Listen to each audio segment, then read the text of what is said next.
I wish the interior were as good as the cover, because if you've read the inside of this book, it's kind of garbage. It's okay. Oh, come on. I just don't. I don't recall it, to be honest. Meh. So you're saying it's memorable? I think that's an indictment right there. No, it's okay. That's okay. Shelby says first Swamp Thing or Man Thing. Yeah, I think House House of of Secrets Secrets 92 is technically after the first Man Thing, but the first Man Thing is in a magazine. So the first one of them in a comic is House of Secrets 92. That's definitely an important book in this era. You know what's crazy? This book is 50 years old. That is, I don't like my brain doesn't think of this book as being that old, and it is. I mean, that's it's the the reality. compression of it's the compression of time for like. So here's the perfect example.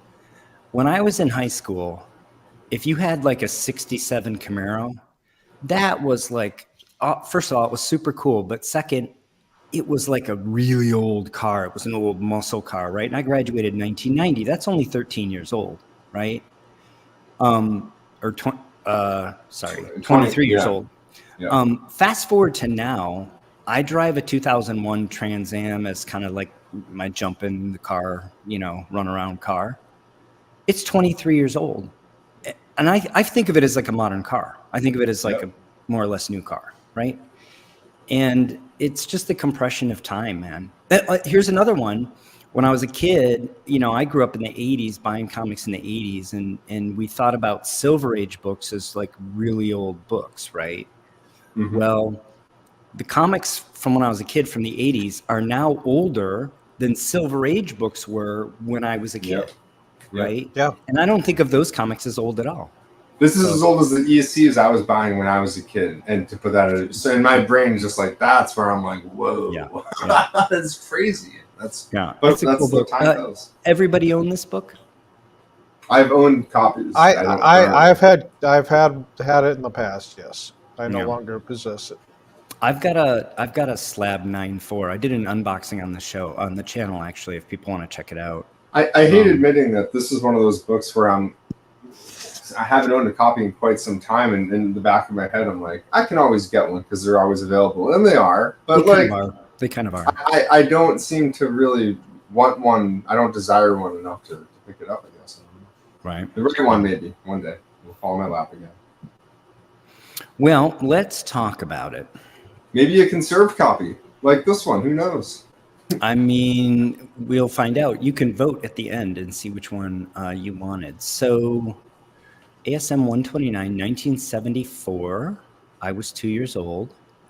First appearance of the Jackal, most importantly, and then some fella named Punisher, I guess. An 8.5 is top 33%. So look at this population curve. There's a lot of books out there. First off, over 16,000 universal, over 18,000 total, because you have not that many restored or qualified or conserved, but you have over 1,700 signature series books.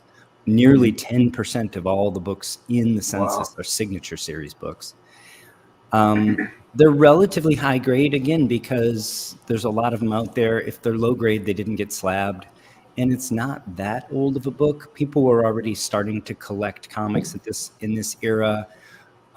Bags and boards were emerging around this time. Most people weren't using them yet, but they were around. Mm-hmm. So, we have a median grade of 7.5, which is just under, that's fine, very fine. So that's pretty high median grade. That means the 8.5, although that's very fine plus, is only top 33 percentile. So a full third of all the slab books are higher grade than this one in any, whether conserved, qualified, or restored. In terms of fair market value, instead of showing you one book, this book trades hands. In this grade, it trades hands at least a dozen times a month. So rather than show you one book, I'm just going to show the summary data for this particular book. Again, we don't deal with a lot of Bronze Age books. We normally are in the Golden Age, but last 12 months, so trailing 12-month average is $2,288. Go Collect gives a calculated fair market value of $2,450. I will tell you why I think that is in a moment. Record sale for this book in 8.5 is over $5,000. This is a book that people spec'd heavy on and bought during the pandemic when they had nothing else to do and nowhere else to go. In the past year, you get a fair amount of volatility in this book. In the past year, we've had sales as low as $1,650 in this grade and as high as $3,250 in this grade. So, wow. I mean, you honestly, incredible. if you were just careful, you could be buying the low end of that curve and selling the high end of it. Although, again, I will tell you, it's not quite that simple. It's probably page quality. There's certain limiting things Quality is the thing. that So factor into it. Yeah. here's the last like 10 sales in this grade. And if you look, we have two that have, we actually have three that have white pages, and they do tend on average a bit higher in terms of what people are paying for them. There's only one book that sold in the last 2 months that sold for $3,000, and it was a copy with white pages. Mine is 9.4 white pages, and I waited. I had a number in mind, and I thought if I can hit the fair market value, the average, trailing 12-month price for a copy with white pages, I'll pull the trigger. And it took me like 2 years, but I got there, right? Nice. So I think with a book this plentiful, why not? Why not just hold off for a book with white pages, right? So if you look at the off-white to white, you'll see that, like, for example, just in the last 2 months, there's been at least 2 examples that sold under $2,000. So again, anywhere from under $2,000 to $3,000, you pay up a little bit for page quality, but they're out there and they are available. Again, trailing 12-month average 2,200, a little bit over 2,200. That was the number that I used. This book to me is quite interesting. So it's an 8.5, conserved, presents quite well. Let's dig down into the grader's notes. Conservation includes staples cleaned. That's it.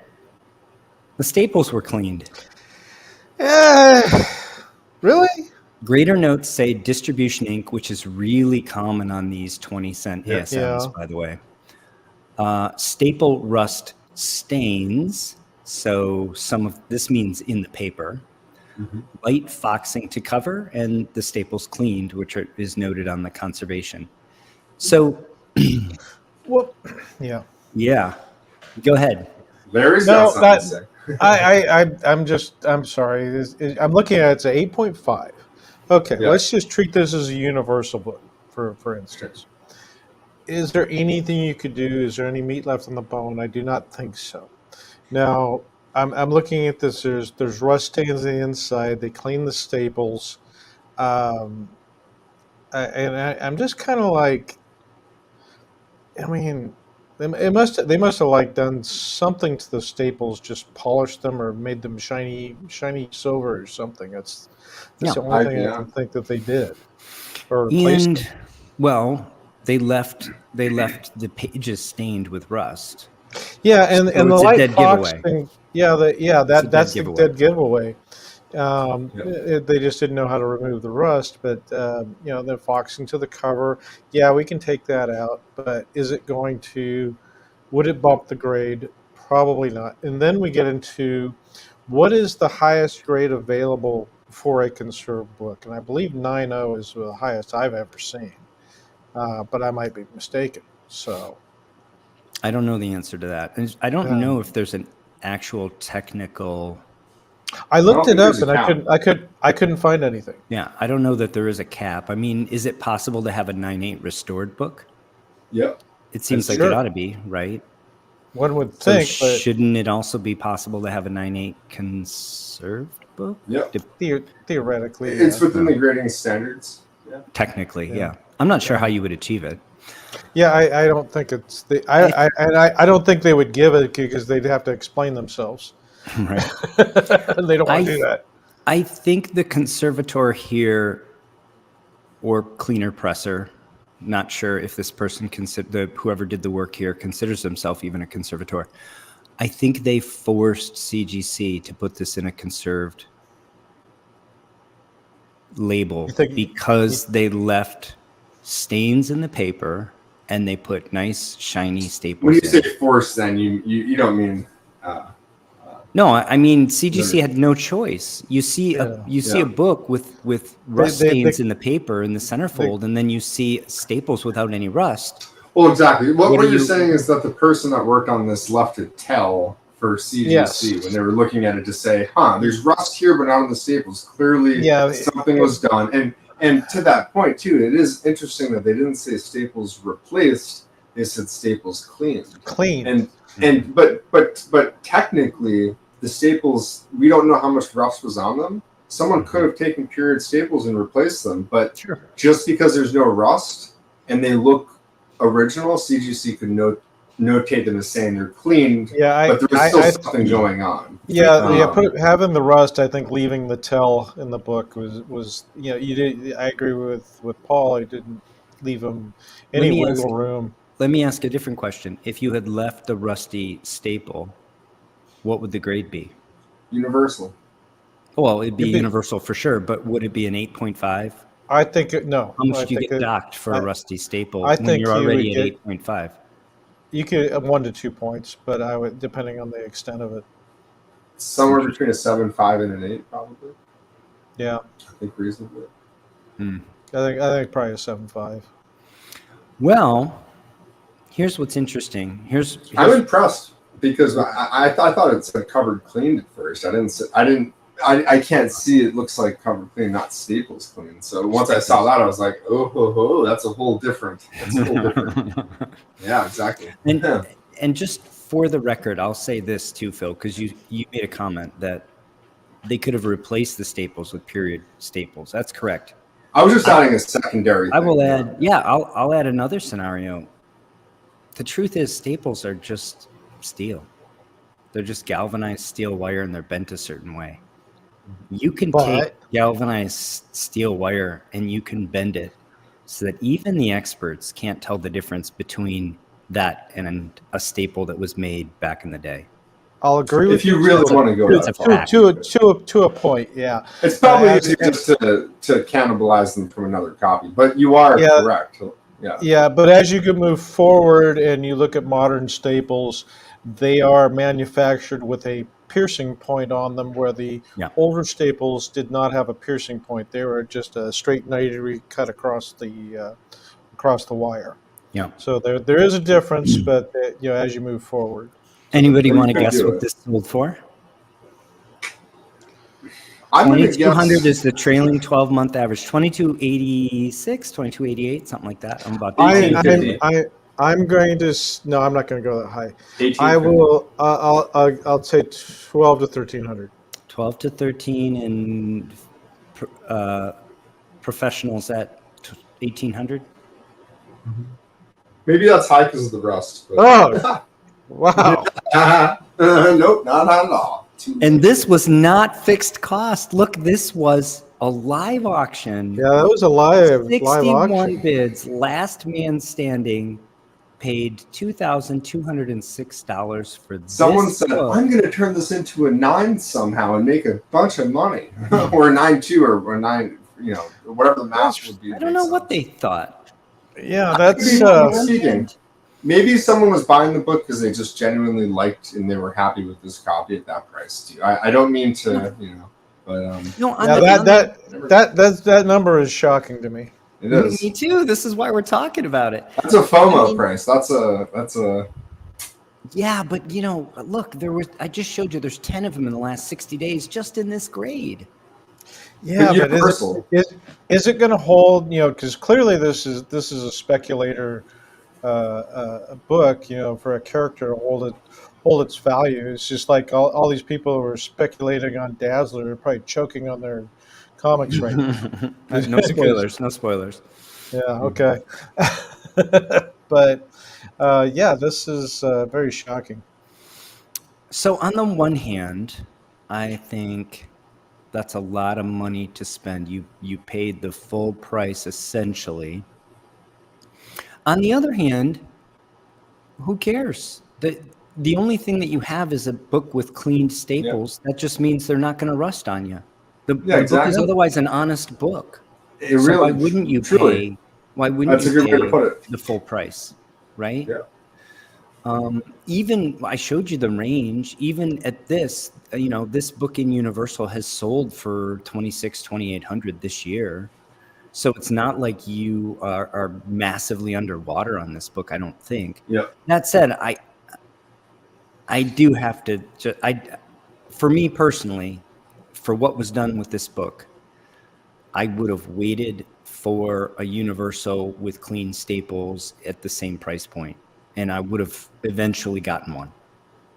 Yeah, I think you would have, because there's plenty of them out there. There's just a lot of ASM 129 fish in the sea.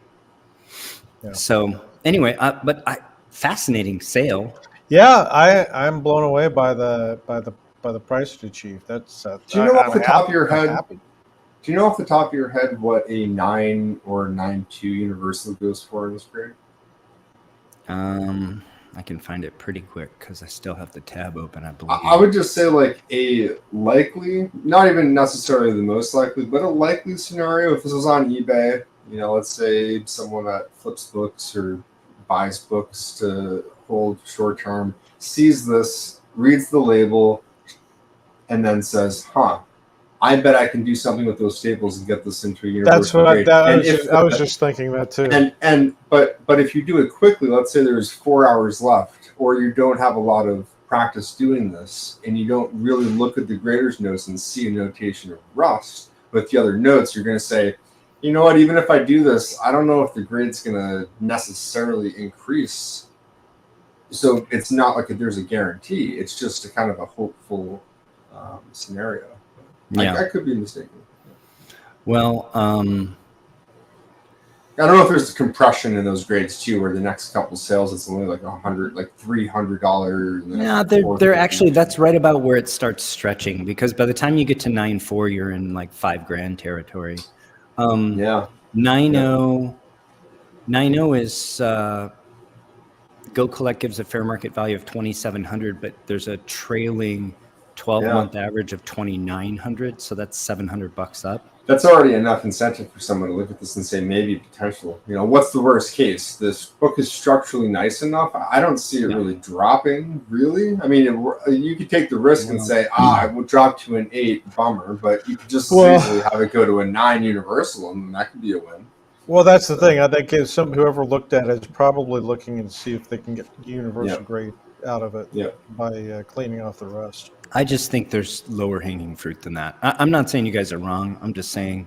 No, I don't think I wouldn't do it. Yeah, I personally would not do it. 9.2 Go Collect gives a fair market value of $3,400 with a trailing 12-month average of $3,300. So that's a full $1,100 up from here. Yeah, I agree with Phil. I mean, I think your risk is too high. Just to clarify too. So just in an example like this, right? If you're like conserving a book fully and you're using Evaporust, I could understand more of the appeal. But hypothetically, in this kind of scenario, if they used Evaporust here, it was I don't want to use the word bad, but it may not have been the best use, because if that is what they used, the staples certainly looked so clean. And then the CGC was like, well, there's rust migration in the paper, and the staple is like bone. It's just exactly. We just don't know. It's so obvious. So. Yeah. I have several videos on the channel where I will convert the rust on a staple, but leave the patina, so that I'm not forcing CGC's hand here, right? Yeah. So I've stopped the rust. I've converted it to a stable form of iron oxide, and it's not going to progress any further. And typically I'll deacidify the paper as I'm doing that. But again, I'm not going to force CGC to put a conserved label on that unless I'm doing other work that, kicks it into that area. So here are my conclusions for this book. Firstly, as we started the show off talking about with your books, Captain Larry, anything can happen in an auction. That's a 61 bids, man. And as with restoration, the amount of conservation matters, right? I think somebody looked at this and said, good, I don't have to replace the staples down the road. Shrug. Yeah. Right? Already got fresh staples. Good to go. And when you look at, savvy collectors don't just see the purple label as an example, right? Savvy collectors will say, well, is it mild restoration? Is it an A1 restoration? Or is it heavy restoration? Is it a C5 restoration? And the price will reflect that. So you can have the same book, purple label 4.0 golden age book. One is restored A1, the other is restored C3. There'll be a very different, not always, but there can be a very different market price on those. And not for nothing, but if you look in the CGC registry and you look the amount of points they award for a reserved book, very different. I think it's 2x difference from a restored, lightly restored versus a very heavily restored book. By the way, also, since I brought it up, CGC registry, conserved books are always worth more points than restored in any given grade. So I think CGC is recognizing that you'd rather have a conserved book which matches what the marketplace says, which is cool. Let's do this. Let's just go around the horn here with a couple of these comments on the beginning of the Bronze Age. Ben says Jacko was a bit meh, you think? We already talked about House of Secrets 92. It is that's a big book. That's an important book in my opinion. Conan 1. Yeah, Conan 1. I mean, that's got the Conan 1's an interesting one, right? Yeah. Roy Thomas, right? And then, well, I was started bidding on one of the pulps for the first. They had the 1930s pulps today at the beginning of the auction. It was broken into five books. So you got the first of the five, and the first took off and ran away. It went straight to $2,200 and kept on going. So I just went, I'm done. I just don't know enough about the pulps to really jump into that. So I do have. Yeah, I do have some pulps that I've had graded before and came out really nice, but I don't know enough about them. So to go after a beast like that, I really don't know what the value is. There's a lot. Well, last year there were a lot of pulps at the Collector Summit, so that might be an opportunity there, Larry. Yeah, when we're there. Mike agrees with me. Green Lantern, Green Arrow 76. For me, that's the book, but I can see some of these other arguments. Mike also brings up Giant Size X-Men #1. I think of that as sort of like It's pretty late though. It is, but it's sort of like it's the confirmation that we're in the Bronze Age. It's like we're all here now. All of the books are taking everything seriously now. There really isn't a lot of silliness left.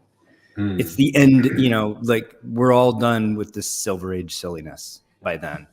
But it's a great book. I mean, and it's a landmark in its own right, not just because of all the first appearances, but because of the approach they took, right?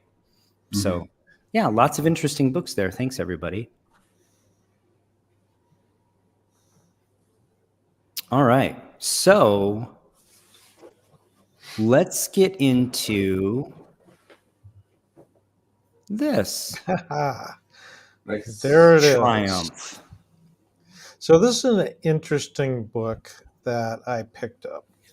So it's a Lufine cover, which, today we didn't look at who the artist was or who created it. We're looking for the content of books, 10, 20, 30 years ago. What was the story? And today we're looking at the artistry, the writer. These are the things that we are seeking in the values of these books. And so I came across this one and go, yeah, that's a Lou Fine cover. It's got the first appearance of a character, and Smash Comics is not it's not a known comic to your Silver Age type collectors, and really when I bought it, I wasn't all that familiar with it. So, but I looked at it, and it was a CBCS graded book that. Um, if it were a CGC book, it would be a purple label because it was glued together. Mm-hmm. It was, and this image you're looking at right now is just a higher quality image that I snapped off the internet. It's not the actual book. We'll show that in a minute. Mm-hmm. But this particular story, it was basically the beginning of the introduction of superheroes in the golden age and how they moved forward. So yeah, it's one of the beginnings. So anyway, Yeah, well, I have a couple things to say about Smash yeah, go Comics ahead. and Lou Fine. For one, Smash Comics is good reading. I don't know, how many people read Golden Age books, but it's an anthology, and the stories and the art are good. They're very well executed, and it doesn't have a huge following, but it's very well executed. Definitely worth picking up when you see them. Um, Listeners to the channel know that I break the Golden Age into 3 eras. I didn't invent this, but I talk about it quite a bit. There's pre-war, there's the war period, and then there's the post-war period. The books actually differ a lot in tone, in quality, in quantity, in subject matter in those 3 sub-eras from the Golden Age. For me, I really like the pre-war and the war eras. The post-war era starts to be more about sci-fi, which is cool too. It's just less my jam. And for the pre-war stuff, Lou Fine is, to me, the best artist working in the industry at the time. Yep. He's just I agree. amazing. This is, for me, not one of his best covers, but he is legendary. And for me, he made the most stunning pre-war covers in the Golden Age. So any book with his work on it, any Lou Fine cover is something I'm very interested in. So this is an excellent project. Once again, Larry, you excel at picking projects. Well, I looked at this one too, and I looked at, it was April 1941. The United States had not entered the war yet. Yep. So there's a different, I don't know, attitude towards how do you want to present this? We're not in a fight, but we still want to show different things. So I look at a lot of the Schomburg covers and things like that, that were done prior to us entering the war, where we're already beating up Nazis. Mm-hmm. So, which also is excellent. Yeah, they just don't have swastikas on their uniforms, but there's like those are German soldiers. It's like they're saying it without saying. Yeah. You're making a statement when as the artist you are making a statement when you do these things. But yeah, I look at when I'm picking books. I definitely look at the. Yeah, this was a great pickup. Yeah. This one was a book that called to me because I knew I could do something with it. To possibly improve it. So let's go ahead and go to the next one. There it is right there. So what this was, CBCS, I don't know how CGC would have graded this. I know it would be a purple label, but they called it conserved, slightly brittle, amateur restoration, cover was reinforced with glue, spine split sealed with glue. So anytime we get glue on a CGC book, it's just almost guaranteed to be purple, and I don't know what it was. So I paid $175. So really, by the time it was all said and done, it was a little over $200, and I sought to make it better and fix it. Yeah, this is a real fixer-upper. Yeah, Yeah. it was. I started working on it as a project, and these books from back then, there's a there's a lot of wraps on them. Yeah. I want Yeah. to say this one was a 16 wrap book. It Yeah. was, Twice as big as 60, Silver Age. 68 Yeah. pages, right? Yeah. yeah, it was a big book. So um, it took a bit. So I cracked it open. I didn't know what I was going to get into. So I, I I didn't want to use any chemicals on it. It was put together with PVA glue. And so I was afraid that if I used anything harsh on it, it would really wipe out the colors. And Yeah. so I went and just for a dry scraping method, and I just very carefully separated the pieces. I discovered during this process that the cover halves were literally halves. They were two separate. They're split at the spine, glued together along with Oh that my first gosh. wrap.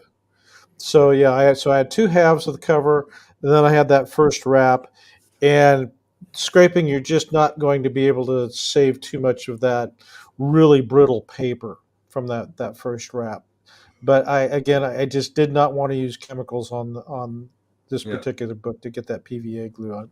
So it was soaked after I got everything separated. Go ahead and go to the next slide there. I did soak it in calcium hydroxide.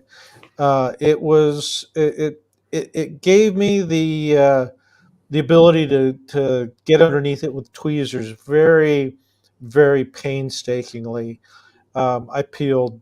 I was able to peel the glue off, but yeah, I did lose paper in the process, and I knew this was going to be a leaf casting process in the at the end of the day, because I knew there was going to be holes to be filled. I knew I needed to basically replace the paper that had been cut off the cover. So I went into it with that attitude. So again, no chemicals used other than the So, calcium hydroxide. no, what you really mean is no organic solvents. Yes, Yeah. that's a easy way to say it. Yeah, no Yeah. organic Yeah. solvents. So okay, so after the glue was taken off, I was left with a lot of voids in the wrap. Yep. This is on a light table just to emphasize the paper, what it looked like in the thickness and thinness in different areas. So there was a lot to be said for this one. And once I started down the filling process, and again, this is the time that I had finished my vacuum table, Hmm. and this was actually the first project for leaf casting for me. So Yes. so I went after it with a gusto, and I wanted to uh, see what could be done. Like I said, I had the $200 investment, and I had no idea what I was doing. I watched Jerry. I look at Kenny and everybody else, and I'm just like, okay, I want to try this. Yeah. And And we three have been talking about it a lot. Yeah. we For the have, last 6 months, we've been engrossed yeah. in Yeah, don't conversation. undersell And yourself. You know what you're doing enough to buy the book with the consideration of doing the work. It's an Yeah. ambitious project, but you have proof behind your ambition too, and other work that you've done. So Yeah, and I've got a project coming up that will be sharing on YouTube and in here for conversation with the Batman. That was a big leaf casting project, and that was on a big boy book. So we'll share that at a different episode. But for here, I was looking at this, and you got to come up, you got to start matching pulps and things like that. So let's go on to the next one. So I tried to come up with something because you have so many different colors. So the first thing I did is I deacidified the pages, and I gave them blue light treatment. I got the paper to where it's going to be as clean and crisp as it can be. Then I started the process of finding a paper pulp that was close enough to match this. And again, this is all new to me. It's all science experimentation. So I came up with this one, and it was basically I took some old period era, just worthless, coverless comic books, stripped off the parts that didn't have any ink on them, and I turned them into pulp. And then I added a little bit of fiber to it, some rag paper to it, just for the strength. And here we have the process that's on the vacuum table. And again, I didn't do the full liquid submersion. I didn't have the capability of doing that. So this was basically your ketchup bottle and applying the pulp around the edges, flattening It's it spot out. casting as It's opposed spot- to it's submersion spot casting. Yeah. Yeah, submersion casting is probably by far the best way to do it, but I didn't have the resources nor the desire to buy a very expensive machine for doing this. Yeah. So this is how we did it. And yeah, as you can see, I did go through every single page in this book, Yeah. and I fixed tears, I fixed gaps that were missing, things like that, and trimmed everything all up. And once we did all that, it did take a lot of extra work because again, I was teaching myself, Yeah. and I found where it looked right and felt right, but it was too thick, and I didn't notice that it was too thick until I reassembled the book, and the areas that were commonplace throughout the book, that there was a section missing, Added paper on 16 pages. Yeah, it Yes. starts to show itself. Exactly. Yep. it did, and it didn't show itself on the individual wraps, but when you put all the wraps together, I had one part of the comic book was like much thinner than the other, and it's just like, oh man, this isn't going to work. So I had to go back and basically take care of that, and that was actually by manually sanding the paper with 3000 grit paper, sandpaper, to just change the thickness of the book. And in the process of doing that, I created more tears. So this project actually took, instead of something that was going to move quickly, it took weeks. Yeah. But I learned. learned a That's the lot. whole Yeah. that's the whole process. When you do these things, and I made a lot of mistakes, but I learned a lot to the point where I was ready. Okay, by the time I did my first wrap and got to that 16th wrap, okay, I know what it was. Then I went back and I redid some of the work on that first wrap. So I want to say the color match is phenomenal.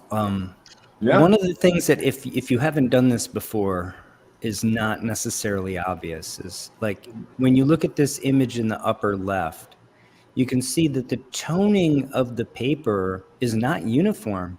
And because it's No. gradual, your eye doesn't necessarily show you how different those two colors are. But I can assure you, if you folded, Yep. say, the bottom of that page over and you put that dark edge up closer to the whiter gutter just before the image starts, you'll see there's a huge difference in color there. You just don't see it because of the gradual shift. The problem with matching that is when you're making your pulp and then you're putting it all around for your leaf casting, you are putting it up against different areas of the paper that have gone through Yes. different oxidative states and have different levels of tanning. And even when you've done the deacidification and you've done some photo bleaching, as Larry did here, you still have pretty dramatic gradients. And so finding a color of pulp that will kind of just be in the middle there and not be obtrusive and not really stand out terribly is where some art comes in, and you did a beautiful job here. So well, the other thing, you can't tell the color until your pulp is dry. yeah, it's impossible to tell when it's wet, right? Yeah. Like so the upper image, upper left, is the page before casting with your sample of pulp. The bottom left image is during the leaf casting process. You're spot casted all the way around and through the center line, I believe, as well, right? Did you Yeah, go all that's the way up correct. the center, I don't did see what it I on did. or just kind well, of around the on edge? certain The book, wraps. the book had horizontal splits on the spine that Oh, were I at 90 remember, degree yeah. angles. Mhm. So I did fill those in. Yeah, because I wanted to. Because it's okay, let's stop and let's talk about leaf casting and how it's viewed as CGC. Now, we go out of our way to find a color matching pulp. And is that necessary for CGC? It is not. well, it's a What they spectrum when you say color notch too. Yeah, you're looking at that color match, but however, CGC, it makes it more presentable to the eye for the viewer, but if you look at their grading standards, they're only looking at is you are now strengthening the paper to preserve it from further deterioration. They do not actually take color into consideration. That's why you Nope. have covers that have white spots all over them. They don't Mhm. match, Yep. but they don't look at that. They look Yeah. past that. Now, for me, this is kind of a personal thing where, and I think with anybody who's doing this type of work, is you want it to match and look like the original.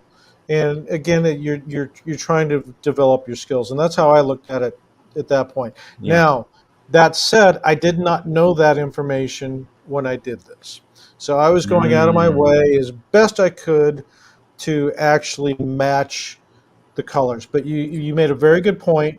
Is the oxidization around the wrap is completely different Yeah. because when it's Yeah. closed and folded, CGC. yeah, Yeah. One of the things about conservation is it's not primarily aesthetic. In this instance, the aesthetic doesn't matter at all. You could use brilliant white paper. and still get the same Presumably, you grade. could use black paper. I mean, they I just literally have no. well, There's no indication here from CGC, and we have seen brilliant white. As you said, we've seen books with brilliant white paper leaf cast. It's actually a Kenny Sanderson bone of contention. He believes that CGC should be grading on the color match here, and has been public about that. It's It's kind of understandable. interesting. Yeah. I don't know who it was. It might have been Kenny, but I don't want to say it was if it wasn't. But someone told me that when you're doing piece fills, I guess even traditionally or casting, the goal is to make it look like if you make it look like a stain, you succeeded Mm. because you're not like the hue, like as you already said, like the toning of the papers changed throughout so much. It's going to be very difficult to get it to be an exact match. But as long as you can trick your eye enough to look to not notice it at first, and then if you do, you say, like you wouldn't think, oh, it's fully added paper. You would just think, oh, it's a stain. Then you did what you're supposed to do. So Yeah. So just to go the rest of the way around the board here, we went through upper left, lower left. Upper right is the page completely dried but not yet trimmed. Correct. And then lower right is that same page trimmed. Yeah, and I believe the lower left is the flip side. Same, of yeah, the same page. page. but it's the other side of it. Same wrap. You're looking at it from behind. Mhm. So then you trim it from the good side, so you get all the edges correct. Mhm. And then came the cover. Mhm. So this was a complete split, and there's paper missing in between the two halves, unfortunately. So that one I knew I was going to have to create a new cover spine, which is done differently than creating the wrap, because you have a different thickness, it has to be flexible, and it has to be strong, and it has to bond to the cover. So in this case, I went with a pure white, and it was, I believe, 100% cotton rag, because I wanted those long fibers in there for the strength. Yeah. And For those of you that don't know, cotton linter, the cellulose fibril is much longer than that founded pulp. We're talking on average 2 to 4 to even 8 times longer. And it's the length of those fibrils that lends your paper strength. So, and flexibility. So big difference in functionality with rag paper versus pulp paper. yeah, so Are we ready for next slide? Yep, that's the backside. That's the beginning of it. I tried to, again. I was trying to color match as best I could, but trying to get that tone, it was really hard. So I just Yeah. decided to I punt. mean, this No, cover is actually pretty yeah, brilliant anyway. it is, Yeah. and I decided to just kind of punt and and let go from that point and see how it is. But yeah, it was actually I was looking at 8 to 10 millimeters of a gap that I had to come up with, which is fairly significant. Oh yeah. Um, so you can't have, if you just bonded the cover, you'd have 5 millimeters or more on either side of the total wrap group, and it looked terrible. Yeah, of So course. the process here was to recreate a new spine with the proper thickness and strength, and hopefully it would stick to the paper, the Yeah, and original this is material. where we've talked about this before on both our channels, but each successive wrap from the centerfold out is slightly wider than the wrap before it. And that's because Correct. it has to wrap around the one before it.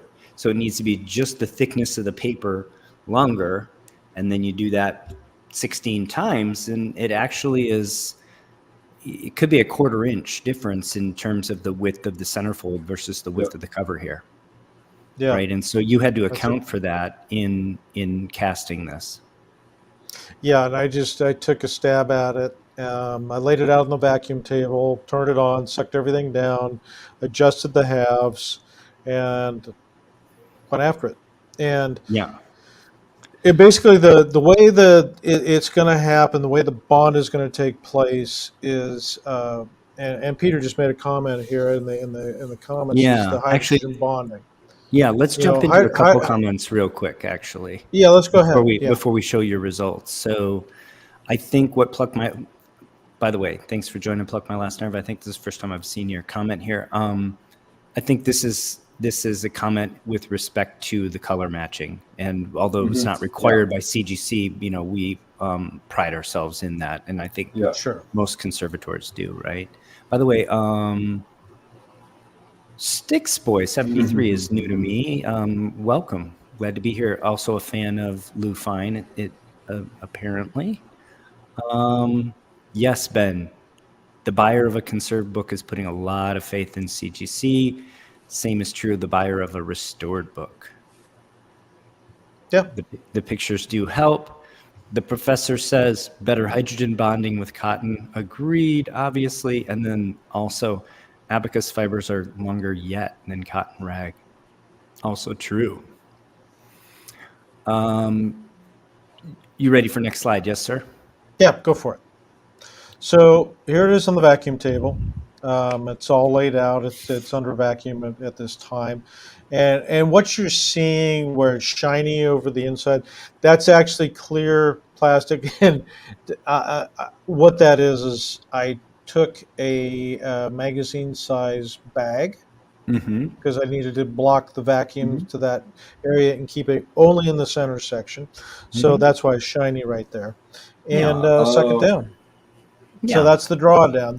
That's not a glossy paper like that. Yeah, some You're people actually, use Mylar is the typical one to use, but it worked polyethylene great. bag will work fine. Polypropylene bag will work Yeah, fine. because all you're really doing is block. It's something thin that's going to block the vacuum in those particular areas you don't want it, and concentrate it in the middle, which you can see it's drawn down quite a bit in the middle. Beautifully, yeah. Yeah, and that is your cotton fiber. So that's our, you can see the size of the gap right there. It's fairly significant. And if you go to the next slide, you should see the finished product. Beautiful. So yeah, it came out. Everything was nice and flat and bonded correctly, very strong. I was able to put staples back in correctly and get the final assembly on the book. And off to CGC it went after it was I all love that you pressed used out. the cotton rag here. I think that's the way to go. Just because I do too. Just because our comics were made of newsprint does not mean we need to repair them with crappy cellulose fibers. We don't need to do that. I mean, I could give lots of examples of where we don't do that in other arenas. You know, car restoration is one where just because your car was born with bias ply polyester tires that wander all over the road and pop a leak if a rock stares at them, doesn't mean you have to, like, if you restore that car, you put modern radial. In fact, they make modern radials that from the outside, from the exterior, are indistinguishable from the old tires. Why you would put a polyester, bias ply tire on that is beyond me. And why we would, because we can perfectly color match with pure cotton rag paper, why we would use newsprint in anything more than maybe a touch to, if you thought it was necessary to, for example, get the right texture or something like that. The bulk of the pulp, in my opinion, and I think the conservation literature backs this up. And as a matter of fact, let me put it differently. My opinion is formed by my study of the conservation literature, and the conservation literature is pretty clear. Nobody repairs old bad paper with more new bad paper. They put cotton rag paper in for the repair. Good. So. Yeah, good quality stuff. Yeah. So, and actually, here. It looks a little bright. I mean, you talked about how bright the paper is, right? It looks a little bright against the light blue, but when your eye. Well, look at it against the interior of the no, far that's right exactly of the my picture. point. Yeah, no, your eye compares it to the colors immediately adjacent. But if you look even in the letter boxes for Midnight and Bozo, exactly, it matches that. It's a very good match. Yeah. Well, the other thing for me too was maintaining the bright colors of this cover, which it did. I mean, beautiful. I mean, those are short, quick washes. Very saturated. Yeah. Short, quick washes. That's exactly what it is. Anything long, you're going to lose the stuff. I believe I did resize this after I did everything. I can't remember. Mm-hmm. So, but I just wanted to make sure we got the stiffness in there. It's obviously been deacidified. Yes. I mean, this paper is essentially better now than it was when it was manufactured, vis-a-vis in terms of its permanence and how long it's going to be on the earth. Because you've left a alkaline reserve in the existing wood pulp, and you've repaired it with cotton rag pulp, and it's beautiful. Great job. Yeah, I'm, and Peter's right, about the Abaca fibers. I've actually, they're sitting at the house right now. I'm going to do some stuff with the Abaca. It is a little bit darker. It is, in color. Mm-hmm. So it's not going to be that bright white. So I'm going to have to do some experiments with it. But for reconstruction of a spine, 100%, I think the cotton rag works fine. And no sense in putting junky paper in there because it's just going to break. And also with respect to the color match, Abacus seems to me, if our base is cotton rag, Abacus seems to me a great addition to color match rather than newsprint. I think so. Because of the color difference, right? Yeah, I've gotten completely away from using newsprint in the pulp. That gray paper, it's that was a good learning tool, but that's about where it stops. And now I'm using the tan colors and the actual clean paper, but the definitely on the cotton rag. Yeah. Beautiful. There it is. You sent it in. Yep. Congratulations. So, thank you. So. The only conservation notes here were conservation includes leaf casting to the interior and cover, which, it didn't. And we got to having a conversation about the cleaning.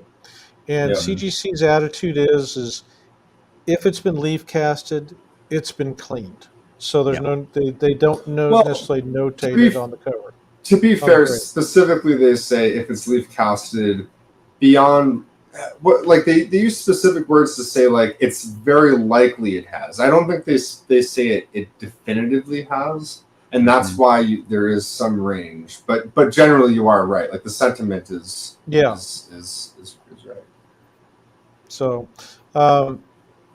Beautiful result. Great work, Yeah, great work on this, Larry.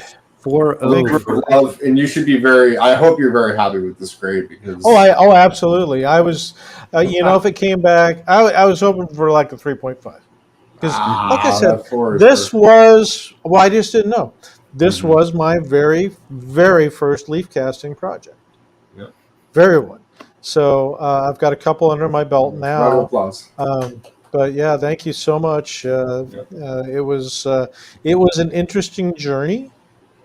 I'm happy that I did it, and it gave me drive to jump into some much bigger projects, which we will talk about in a different episode. So. You have to start somewhere, right? Yeah, but one thing that was interesting about this from the original comments from CBCS was that it had brittle pages. Mm-hmm. And Is it slightly brittle or brittle? It's I think we'd have to go back to the original slide. I can't remember. It's easy enough to do. I figured you could do it. Slightly brittle. Slightly brittle. Slightly brittle. 3.0 is where we started. And we went to... Just on the page notation alone, that's a win. But, I mean, really, it's all the extra casting work on every page that you did. It was very time consuming. So these are notes on it. So leaf casting interior and cover, multiple creases, which of course you're going to have that in a book like this. But sure.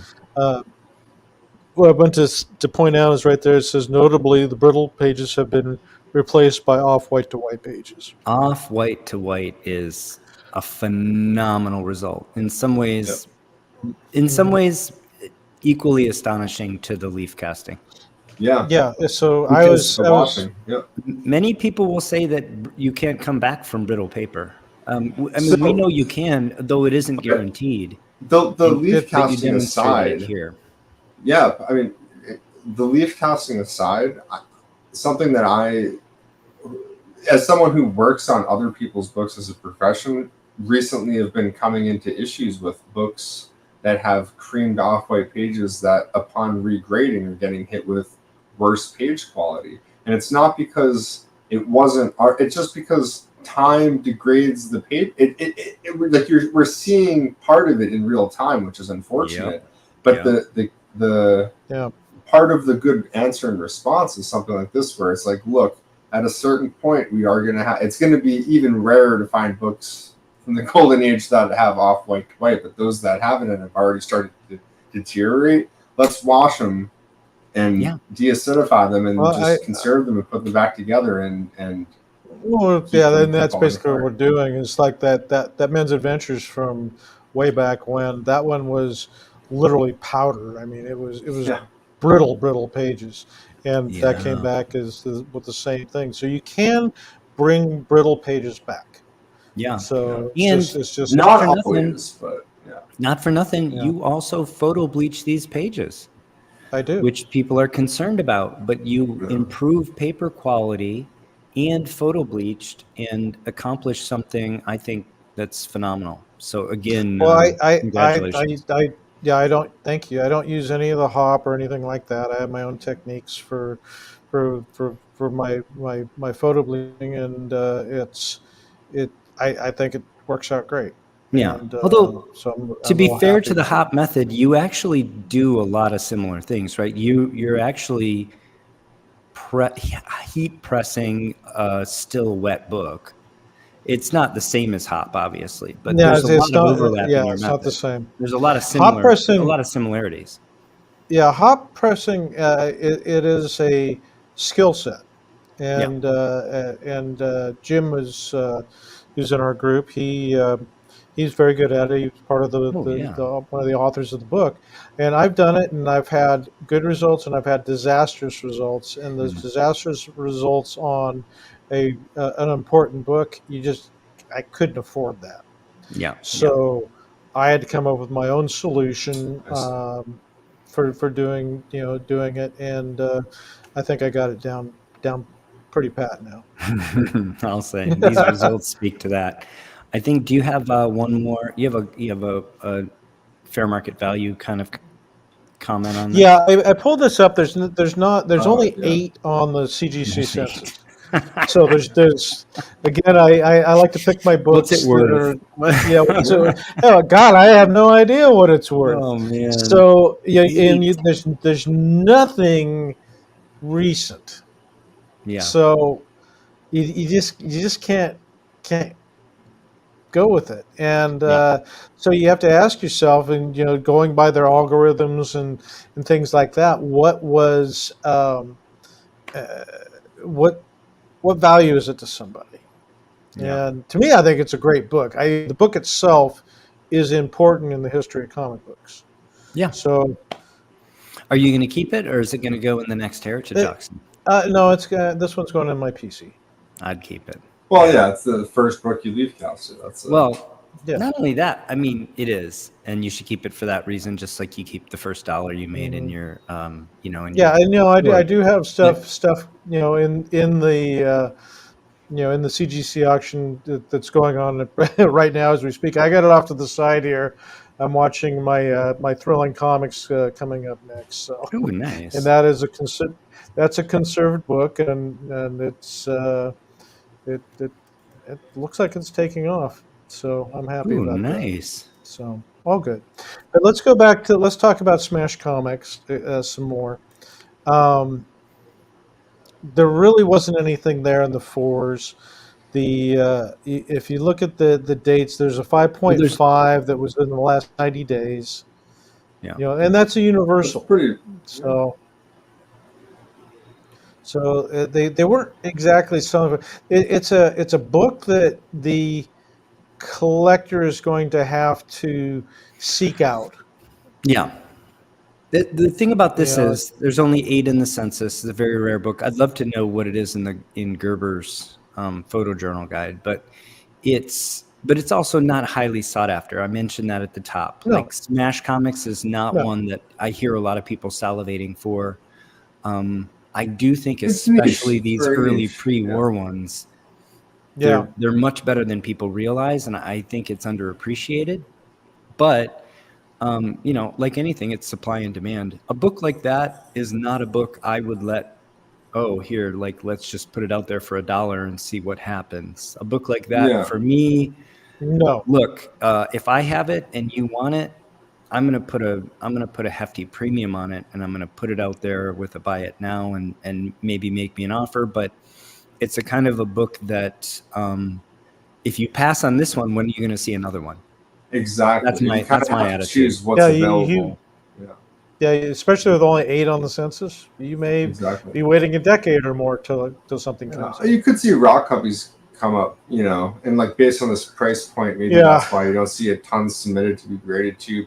But that said, a book like this, in my own objective opinion, that I think is a pretty middle of the road opinion, that is, it's not a Batman or Superman, but it's not funny animals. And it has desirability within a certain level, and it always will as a cool anthology. I mean, Smash, second only to one of my favorites, Crack Comics. I mean, it's so and there's a cool cover within that title that has like a werewolf on it. So there's like certain standout covers, and it's a fun. If you say something like Pep Comics, you say Pep Comics, to somebody in the Silver Age period, they're thinking Archie, and Golden Age is something else.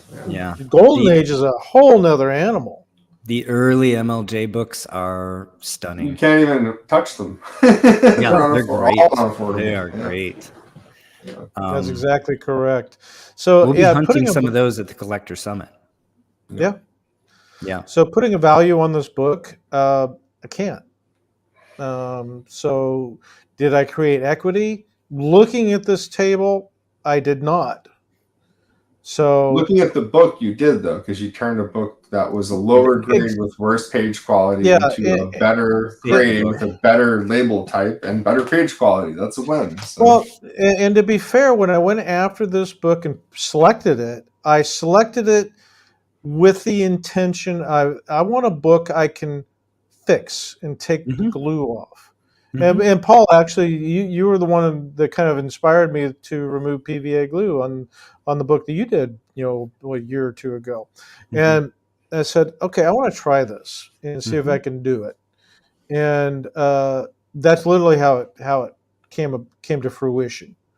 So, but yeah, it came out okay. But there is there's one for sale on eBay Oh yeah. currently. And I think you got a slide for it. Not me. Yeah. It's an I ambitious hope the guy price. realizes it. Yeah. Yeah, Well, he and this well is my he well, that this is my point exactly. yeah, If you pass on this one, where are you going to get another one? If you're collecting the pre-war exactly. Smash books, if you're a fan of Lou Fine, where else are you going to find one? So, Yeah. yeah, there aren't that many people searching out this material, but for those of us that like it, either if you pass on this one, you may never see another. That's a fact. That's correct. So this is exactly what I would do if your book was mine. I'd be posting it for $1,000 or $1,200. If I wanted to sell it, I wouldn't sell it. But if I wanted to sell it, that's what I would do. Then I'd probably be okay Yeah. taking between 600 and 800 for it, but I wouldn't let it go for less than that.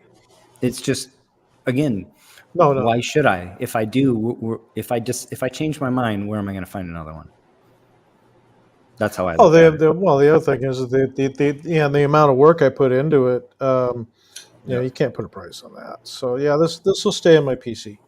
Wonderful. I'm glad to hear it.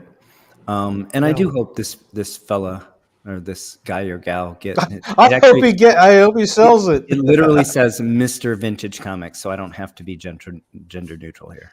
I Yeah, hope he, Mr. he, Vintage gets what he wants and what he's asking for here. me too. He doesn't have Yeah. a high feedback rating, but you just don't know. Yeah. Oh, hey, 100% though. Hey, it's worth something. Yeah. So I think that was an awesome segment.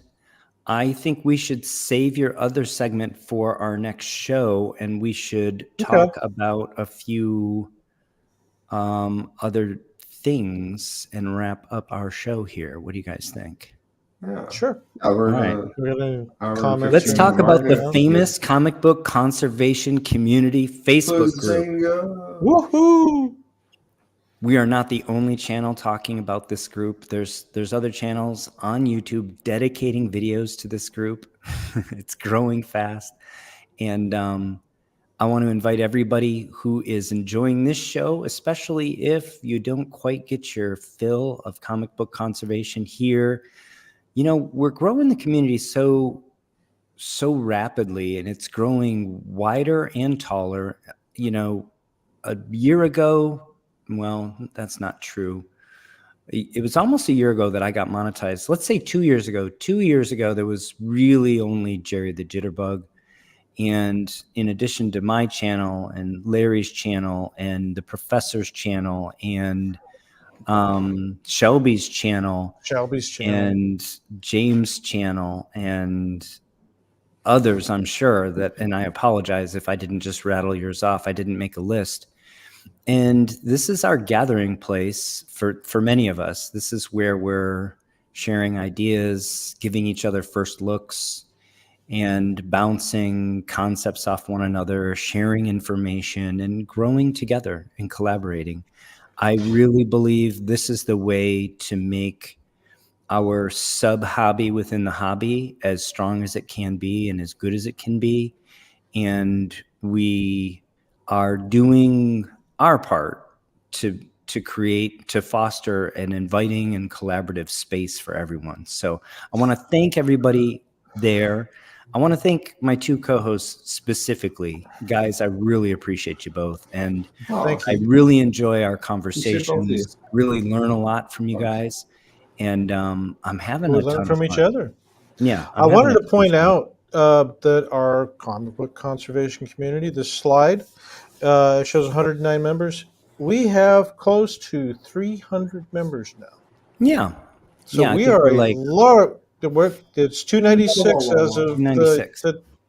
today, and we even pulled share all sorts of information. If you have questions, ask there. Somebody will answer. Yeah. We pulled a youngster like Phil into our boomer platform of Facebook. That's AJ. right. Hey.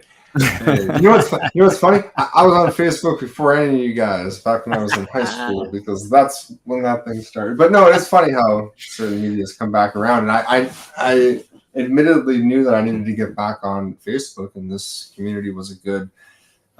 Admittedly, it's I'm certainly more of a lurker in the community myself, but I do see a lot of the posts, and I've been every week I'm checking in at least multiple times. I'm not in there. Well, what I like about a lot's going on. what I like about the community there is people are posting projects they're working on. They're posting stuff that they're having trouble achieving, and they're asking questions. In some cases, yeah. I need. In some cases, they're just blowing us away. Yeah, in some places, yeah. I've seen some books there, and I'm just like, holy crap! Right? I would love great to work that. Yeah, that nice. Yeah, I was because just wow. I was always like, happen. that looks. Yeah, sometimes it takes the planets aligning to get some of those results. So, well, the thing is like for us, I mean, we have our failings, and we're going to share our failings with you as well. So don't do what we do when we make a mistake. Learn from my mistakes instead of your own. Yep. So the other thing I wanted to mention is we're just under 100 days out now from the Collector Summit, and I feel like I'm shilling for them. I'm not getting a kickback or anything, but we're going to be there. Shelby's going to be there. Unbothered Kitty's going to be there. I think we're gonna have a little community there, and I'm looking forward to it. We have not yet decided exactly what we'll do. We'll probably at least have one show from there, so we'll broadcast live. Is one of the ideas. It's not really the kind of place. Well, I shouldn't say that. Actually, they do have dealer booths. It's not the kind of place where we would probably have a dealer like a booth. And the reason for that is because they actually have an open floor space where basically everybody has their own table. Cater to that. That's every single person can bring some short or long boxes in and trade and sell, and it's very cool. The dealers that are set up are kind of the outliers in a way. Exactly. Most of what's going on, there's a lot of like pre-done deals that people have done already, knowing they're going to meet up. Like, hey, bring these books. I'm going to bring these. Exactly. I mean, some people, everyone has their table, and it's almost like everyone's their own little pseudo. Like they got boxes or stacks of books. It's absolutely So there's no real need for us to have a table because everybody has a table. But we'll be present, and hopefully we'll see some of you there. I'm really looking forward to it. I'm basically counting it down now. Like I said, it's basically immediately after Halloween. So you can show up in cosplay. Yeah. Certainly don't overextend, but if you buy high-end vintage comic books, this is the Collector's Summit for you.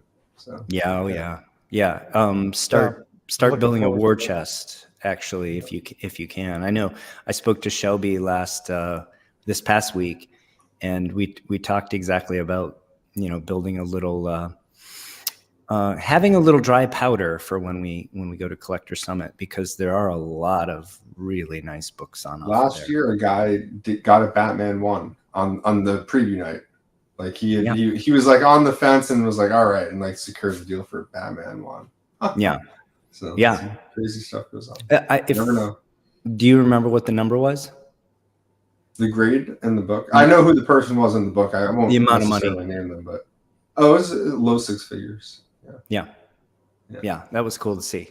It was in his backpack the rest of the week. Yeah, you don't just see someone say, "Oh, what do you have in your backpack?" Oh, it's just a Batman 1. And you're like, oh, that's the kind of stuff I see. Yeah. Very cool. All right. Yeah, I'd have that like this, Yeah. Also, just as a secondary thing and as a nod to heritage, I will say this piece of art that's behind me right here. Yep. I literally only bid on because when I was at the Collector Summit, and it was not but an hour before I had my interview with Dr. Paul here, what Heritage does graciously is, because there's usually an event auction going on at the time, they have a room with stuff during the auction. You can go in and say, can I see item this, and this, and they'll go back and come back with and say, here you go, and you can see in hand things that you want to bid on. And I thought about bidding on that piece, and holding it in my hand, I was like, well, now I'm definitely going to. So but when you're at Heritage too, they have display cases with some of the books, and you will see a Detective 27 probably. And actually, if they have them, like those. That's the thing I want to see. Where you buy your ticket and you go, guys, and you've never seen books like that. Just to see some of those, it's like going to the comic book museum. But it's you're standing in the presence of greatness there. Exactly. Books that you'll never own, but there was Reese's brought an All-Star 8 there, Reese's Rare Comics, and there was definitely a Cap 1 there. For those of you that want to know what was in the showcase, go back and watch my videos from immediately like mid-November of last year. I actually panned across the showcase to show you. I think there was a Wonder Woman one. There were some big books there, and those were all coming up in the next signature auction. Speaking of big books, did you guys hear there was a Tech 27 discovered this past week? Yep. A new one. It just went off to be slabbed, so there's about to be a new Tech 27 in the CGC pages, census. The pages look slightly brittle, maybe, but I mean, who cares? It's a complete copy. It's complete. Yeah, it's a Tech 27. Phil, do you happen to know when the last one was added to the census? I mean, it just can't happen very often, man. People keep track of that stuff, so they know. There's years go in between books like that being discovered. I don't even know when the last time a Tech 27 was discovered. It literally, this is the crazy thing, it literally was a garage sale find. So somebody bought Tech 27 in a garage sale, but they did it like 40 years ago or something. Long time ago. Oh, okay. This wasn't recent then. And then they brought it home, and then it just sat around their place. Sat in the box. And then they wanted to sell some other books, and they said, oh, by the way, I have an old Batman. I don't know if you're interested in it. I've got these comics from the 90s. They're really cool. And maybe I have something else. I don't know. And the folks at Heritage kept on them and said, hey, let's see that old Batman. Turned out it was a Tech 27 complete. Yep. So, yeah, that's on its way to CGC right now. I guess that'll be walkthrough. Cool.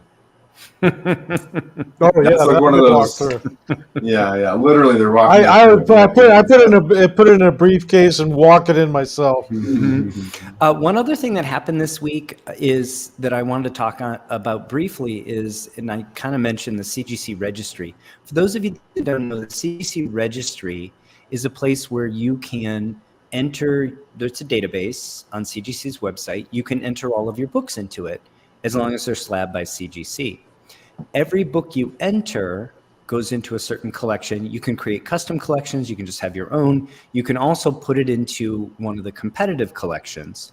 The competitive collections, there's a points system, and every book, every grade has a certain number of points associated with it.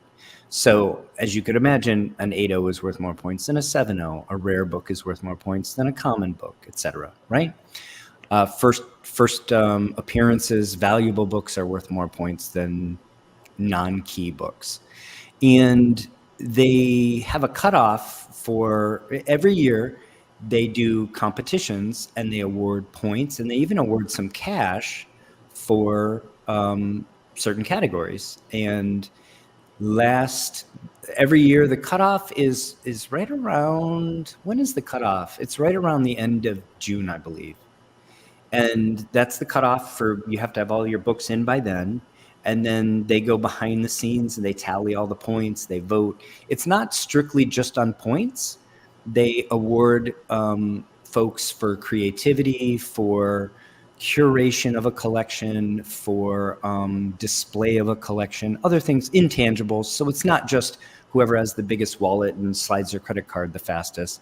There's a personal element to it too, although it is difficult to compete in some of these categories unless you're a whale. I'll be frank, but it's not the only. Yeah, but it's not the only way to compete. One thing that is cool is among the Golden Age, they awarded the Outstanding Golden Age collection to our buddy, friend of the channel, David Schaefer, who is was for quite a while the only person with a complete CGC collection of All-Star. He actually was not the top points getter, and he is, I believe, 3rd or 4th in top points, because if you have like All-Star number 8 and like 9.4, it's worth so many points that you can have all the rest of the books and it doesn't add up to that one book. So there are a few whales that have, you know, like a 9.0 All-Star 8, and they had more points than him. But he had the first complete collection of All-Star. So congratulations to David Schaefer. Absolutely, congratulations. It's quite and congratulations to everybody that competed in the registry and that's building their collection and having fun and competing and, you know, flexing on their friends occasionally. That's why we do this, right? Just to have a lot of fun. And so for me, the registry is a lot of fun. It's a little bit like fantasy football for comic book nerds. And I enjoy it. I have a few of my collections in there. I actually have a shadow collection that I'm building that I'm not going to post until I'm number 1 in the category, because I don't want to be sniped. And I know a few other people that are doing the same thing. So it's just fun. Yeah, it's just fun. Awesome.